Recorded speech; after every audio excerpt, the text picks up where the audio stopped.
حسینی پاشا صاحب، منظور خان صاحب، جناب پیرزادہ توقیر نظامی صاحب اور ضلع بھوپال کے ذمہ داران جناب طاہر صاحب، جناب آصف بھائی صوفہ اور اس وارڈ 71 کے امیدوارہ محترمہ عابدہ ندیم سلطان صاحبہ، عزیز دوستوں و ساتھیوں، پس پردہ بیٹھ کر سننے والی میری عزتدار ماؤں بہنوں، السلام علیکم ورحمۃ اللہ وبرکاتہ۔ آج ہمارا یہاں آنے کا مقصد ایک ہے کہ بھوپال میں کل ہند مجلس اتحاد المسلمین نے پہلی مرتبہ چناؤ میں حصہ لے رہا ہے۔ 6 امیدوار کو میدان میں اتاری ہے مجلس اتحاد المسلمین۔ بیرسٹر اسد الدین اویسی صاحب کا ایک مقصد ہے کہ سارے ہندوستان میں ہر شہر میں ایک بے باک قیادت پیدا ہو۔ یہاں سے مجلس اتحاد المسلمین ہندوستان کے کونے کونے میں الیکشن لڑتی ہے۔ تمام سیاسی جماعتیں ہندوستان میں الیکشن لڑنے کے اہل ہے۔ تمام جماعتوں کو آزادی ہے کہ وہ چاہے کہیں کی بھی رہو، ہندوستان کے کوئی بھی شہر سے امیدوار کو اتارتی ہے۔ اگر مجلس اتحاد المسلمین اگر میدان میں اترتی ہے تو لوگ طرح طرح کے الزامات لگاتے ہیں۔ جو لوگ اپنے آپ کو سیکولر کہتے ہیں، ان کا ایک ہی مقصد ہے کہ مسلمانوں کی ایک بے باک آواز نہ پیدا ہو جائے، کوئی ایک قائد، کوئی لیڈر بن کے نہ ابھرے شہر بھوپال میں۔ سب کو آزادی ہے اس ملک میں۔ یادوں نے اپنی ایک جماعت بنائی ہے۔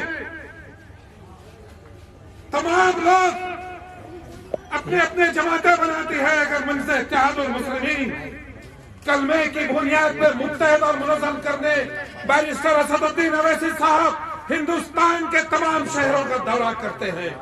مقصد ایک ہے کہ ہندوستان کا مسلمان کمزور نہیں رہنا، ہندوستان کا مسلمان طاقتور رہنا، ہندوستان کے مسلمانوں سے دلوں کے خوف کو نکالنا، ہندوستانی مسلمان سنویدھان کے دائرے میں رہ کے مقابلہ کرنے کی طاقت پیدا کرنا۔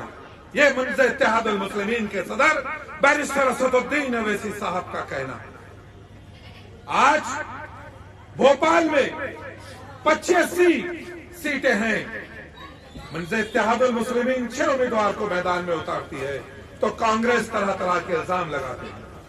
میں ان تمام سے کہہ رہا ہوں، میں پس پردہ بیٹھ کے سننے والی عزتدار میری ماں بہنوں سے کہہ رہا ہوں میں کہ ہم نے پہلی مرتبہ اسد الدین اویسی صاحب نے یہ امیدوار کو آپ کے درمیان میں بھیجا ہے۔ 6 تاریخ کے دن آپ کو ووٹ دینا ہوگا، یہ سوچ کے ووٹ دینا ہوگا اور یہ عزم کے ساتھ 6 تاریخ کے دن میدان عمل میں نکل کے میری پردہ نشین ماں بہنوں سے اور جتنے میرے بزرگ نوجوان یہاں تشریف فرمائے ہیں میں ان سے راست مخاطب ہوں۔ آپ کے پاس ووٹ کی شکل میں ایک امانت ہے جو 6 تاریخ کے دن قوم کو متحد کرنے کے لیے، ہندوستان کے مسلمانوں کی طاقت میں اضافہ کرنے کے لیے، ایک بے باک قیادت کو بھوپال میں پیدا کرنے کے لیے اور ایک بے باک آواز کو ایوان میں بھیجنے کے لیے آپ کے پاس ووٹ کی شکل میں جو امانت ہے مجلس اتحاد المسلمین کے حق میں دیجیے، جس کا چناؤ چین پتنگ ہے۔ لوگ تو بہت آئیں گے جب ناگہانی صورتحال ہوتی ہے یا لاک ڈاؤن کا مسئلہ ہو، چاہے کوئی اور مسئلہ ہو، مگر یہ ہماری گلی کوچے میں کبھی نہیں آتے لوگ۔ آج تمام جماعتیں ہماری در کی چوکھٹ کو چاٹنے کے لیے اور ووٹ کی بھیک مانگنے کے لیے آتے ہیں۔ میں آپ سے التماس کر رہا ہوں کہ 6 تاریخ کے دن نکلیے، ڈرنے اور گھبرانے کی ضرورت نہیں ہے۔ ہندوستان کے اندر سنویدھان کے دائرے میں رہ کے مقابلہ کرنا ہے ہم کو۔